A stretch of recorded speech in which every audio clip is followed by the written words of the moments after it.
Assalamualaikum warahmatullahi wabarakatuh. Bismillahirrahmanirrahim. Alhamdulillahillazi unsila fihi al-Qur'an hudan linnas wa bayyinati bil huda wal furqan. Wassalatu wassalamu ala asyrafil anbiya'i wal mursalin wa ala alihi wa ashabihi ajma'in, amma ba'd. Saudara-saudara kaum muslimin, ibu bapak yang dirahmati Allah, salah satu peristiwa diturunkannya Al-Quran oleh Allah Subhanahu wa Ta'ala kepada Nabi Muhammad SAW lewat perantara malaikat Jibril. Mulai dari ayat pertama surah Al-Alaq di Gua Hira, kota Mekah, sampai ayat terakhir surah Al-Maidah ketika waktu asar pada hari Jumat di padang mahsyar, waktu musim haji akan berakhir.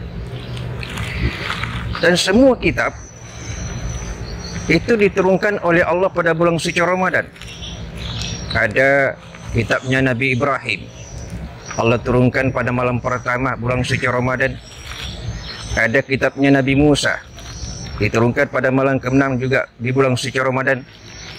Ada kitabnya Nabi Isa alaihissalam, Injil, diturunkan oleh Allah di malam ke-18 juga di bulan suci Ramadan. Al-Quran diturunkan oleh Allah pada malam ke-27 juga di bulan suci Ramadan. 600 tahun setelah kitab Injil diturunkan oleh Allah Subhanahu wa Ta'ala kepada Nabi Isa. Saudara-saudara kaum muslimin dimanapun Anda berada, lalu apa hikmah yang bisa diambil daripada sejarah nuzul Quran ini? Makanya Allah jelaskan dalam surah Al-Baqarah, allazi unsila fihi al-Quran hudan linnas, bahwasanya Al-Quran itu diturunkan oleh Allah sebagai petunjuk kepada manusia, agar mereka bisa membedakan mana yang halal, mana yang haram, mana yang benar, mana yang salah. Wa bayyinatin bil huda wal furqan, dan sebagai pembeda antara hak yang batil, yang pantas ataupun yang tidak pantas. Supaya apa? Supaya mereka tahu aturan. Sebab agama, bahkan Al-Quran yang Allah turunkan, itu aturan kepada manusia sesuai dengan fitrahnya. Nah kan begini, misalnya kan Allah itu kan cuma menyiapkan tuntunannya, menyiapkan pedomannya lewat Al-Quran. Lalu Allah memberikan dua tempat sebagai pilihan. Pertama ada surganya Allah, yang kedua ada nerakanya Allah. Kedua tempat ini Allah cuma menjadikan kepada makhluknya bernama manusia. Persoalan soal pilihan itu kembali kepada manusia masing-masing. Kalau saudara mau pilih surga, bagaimana jalannya? Bagaimana caranya? Tentu harus lewat ibadah kepada Allah, mengerjakan perintahnya, menjauhi salah larangannya. Maka kita akan mendapatkan namanya surganya Allah yang telah disiapkan untuk makhluknya bernama manusia. Di sisi lain, kalau kita memilih nerakanya Allah, bagaimana caranya?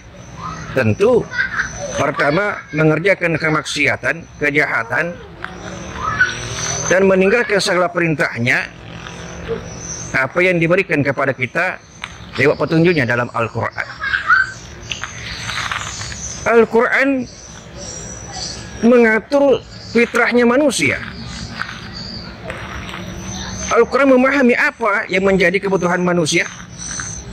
Misalnya laki-laki fitrahnya suka kepada perempuan, itu normal. Ya kalau ada laki-laki nggak suka pada perempuan, itu bukan laki-laki biasa. Sebaliknya kalau perempuan suka kepada laki-laki, itu wajar. Tapi kalau ada perempuan tidak suka kepada laki-laki, nah ini barangkali perlu sekali-kali kita bawa periksalah ke dokter spesialis. Apalagi kalau misalnya ustadz, nggak boleh nikah. Tentu saya sebagai ustadz lebih baik mengundurkan diri. Artinya Al-Quran memahami konteks fitrah manusia. Kalau suka kepada laki-laki, suka kepada perempuan, lewat namanya jalur nikah. Itulah Al-Quran. Makanya mari kita berpegangan kepada Al-Quran. Semakin sering kita membaca Al-Quran, semakin dekat kita kepada Al-Quran, semakin ada ketenangan dalam hati, jiwa dan batin kita. Yang kedua, semakin dekat kepada kita Al-Quran, maka Al-Quran akan mengarahkan kepada kita ke jalan yang diridhoi dan dirahmati oleh Allah Subhanahu wa Ta'ala. Dan yang ketiga, Al-Quran menjadikan kita dekat kepada Allah sebagai Maha Pencipta. Makanya Al-Quran adalah pedoman kita, Al-Quran adalah tuntunan kita, dan Al-Quran adalah bekal persiapan kita nanti di hadapan Allah Subhanahu wa Ta'ala. Saya kira demikian yang sempat saya sampaikan. Terima kasih atas perhatiannya. Mohon maaf atas segala kekurangan. Usikum wa iyaya binasi bitaqwallah. Wassalamualaikum warahmatullahi wabarakatuh.